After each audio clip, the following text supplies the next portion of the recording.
ఎవరికి ఎప్పుడు సక్సెస్ వస్తుందో ఇక్కడ ఎవ్వరికి తెలియదు. అది that is a sure point, అందరూ ఒప్పుకోవాలి ఇండస్ట్రీలో మెయిన్. కాకపోతే మీలాగా దాన్ని అర్థం చేసుకుని ఇలాంటి సిచ్యువేషన్స్లో మ్యారేజెస్ ఫెయిల్ అయిపోయినవి కూడా ఉన్నాయి, ఫెయిల్ అయిపోయినవి ఎక్కువ ఉన్నాయి. ఎందుకంటే ఎక్స్పెక్టేషన్స్ రీచ్ అవ్వలేక ఈగో క్లాష్లు రావడం, కాంప్లెక్స్లు, గిల్టీలు. ఇప్పుడు ఇదే ఫస్ట్ సినిమా మహారాజశ్రీ ఒక సినిమా చేశారండి, మా మ్యారేజ్ అయిన సెకండ్ ఇయర్ ఏమో చేశారు ఆయన. అనుకోకుండా అదొక పెద్ద సక్సెస్ అయిపోయింది అనుకుందాం, అప్పుడు ఎలా ఉంటుంది కెరీర్? అయింది అవ్వలేదు కాబట్టి ఈ క్వశ్చన్స్ అన్ని వస్తున్నాయి.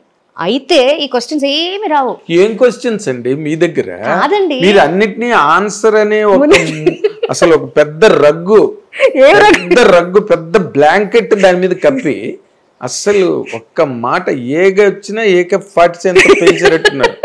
మీ ఆయన వైపు ఏగా వచ్చింది అనుకోండి, AK-47 తీసి పేల్చేస్తారు మీరు. ఇంకా అతనికి తిరిగే ఉంది. ఇప్పుడు ఎవరైనా ఇంటి దగ్గర నాకు ఫోన్లు వస్తున్నాయి, మీ ఆయన ఏం చేస్తున్నాడు, ఎన్నాళ్ళు ఇంకాను ఏంటి రాసి నువ్వు నీ జీవితం ఇలాగ అయిపోయింది అని అడుగుతున్నారు అందరూ. అసలే అభిమాన్ సినిమా దాని మీదే కదా, అమితాబ్ను జయబాద్రి గారు చేసిన సినిమా. సో బట్ మీరు I personally appreciate that you could keep up that semblance in wedlock life and అన్నీ అర్థం చేసుకుని ఒక మెచ్యూర్డ్ మైండ్తో. That's really you are an example. మీరు ఒక ఉదాహరణ, ఎలా ఉండాలి మనిషి అన్నవాడు, ఎలా బతకాలి అని దాని మీద ఫెంటాస్టిక్. అసలు దాంట్లో తిరిగిలేదు. కాకపోతే ఒక చిన్న, it is not a controversy అండి, బట్ మీ వైపు దగ్గర నుంచి ఒక చిన్న క్లారిఫికేషన్.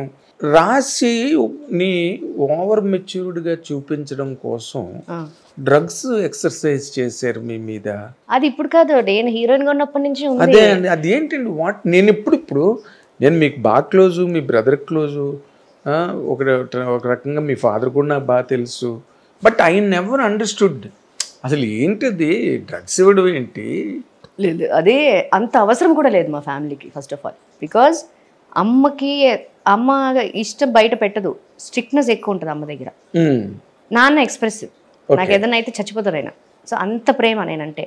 నాకు ఇంజెక్షన్ కాదు కదా, చిన్న ఈగ కూడా కుట్టేద్దామని భయపడతాడు ఆయన. అలాంటిది ఆ మనిషి ఆ మాట చేస్తారంటే చాలా పాపం.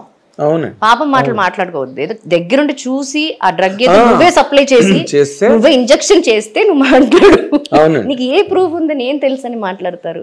మై ఫ్యామిలీస్, ఐఎమ్ బ్లెస్డ్ అండి. నా family, my brother, my mother and my father, I'm blessed. అవసరం లేదంటారు. ఇప్పుడు మ్యారేజ్ మమ్మీ నేను చేసుకుంటా అన్న పెట్టే మా అమ్మ ఎందుకో నా ఒక మాట అనలా, చేసేసుకో విజ్జి, చూడనా ఎవరినైనా, ఎవరికైనా చూడమంటావు, ఇదే అన్నది అన్నమాట.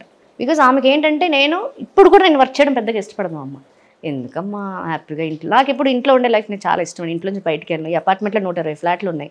ఒక్క ఫ్లాట్లోకి నేను ఇంతవరకు ఏదైనా తాంబూలం పుచ్చుకోవడానికి పోయానే తప్ప వెళ్ళి కూర్చుని మాట్లాడి టైంపాస్ చేసింది లేదు ఇంతవరకు. నా కూతురు తిరుగుతుంది మొత్తం 100 ఇళ్ళకే తిరుగుతుంది. నాకు పెద్ద విలేజ్, ఇది సెపరేట్ విలేజ్.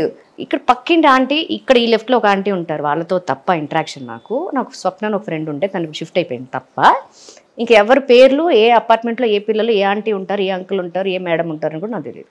కరెక్ట్. నేనైంది పొద్దున్న లేవడం అయింది, దాని స్కూల్కి ఇంట్లో ఉంటే దాని స్కూల్ టైంకి నిలుస్తాను, రెడీ చేయడం, మెయిడ్ రెడీ చేసి పంపించేసిన తర్వాత నేను ఏదో పూజ ఏదో చేసుకుని వచ్చిన తర్వాత బ్రేక్ఫాస్ట్ ఏంటి, ఈలోపు నేను లెగిస్తే ఆయన బ్రేక్ఫాస్ట్ ఏంటి, లంచ్ ఏం ప్రిపేర్ చేయాలి, ఏం వెజిటేబుల్స్ ఉన్నాయి, ఏం వండాలి, ఓకే ఈవినింగ్ అయిన పాప వచ్చేసరికి స్నాక్స్ ఏం కావాలి, ఇంక ఇదే నాకు సరిపోతుంది లైఫ్, రొటీన్ లైఫ్.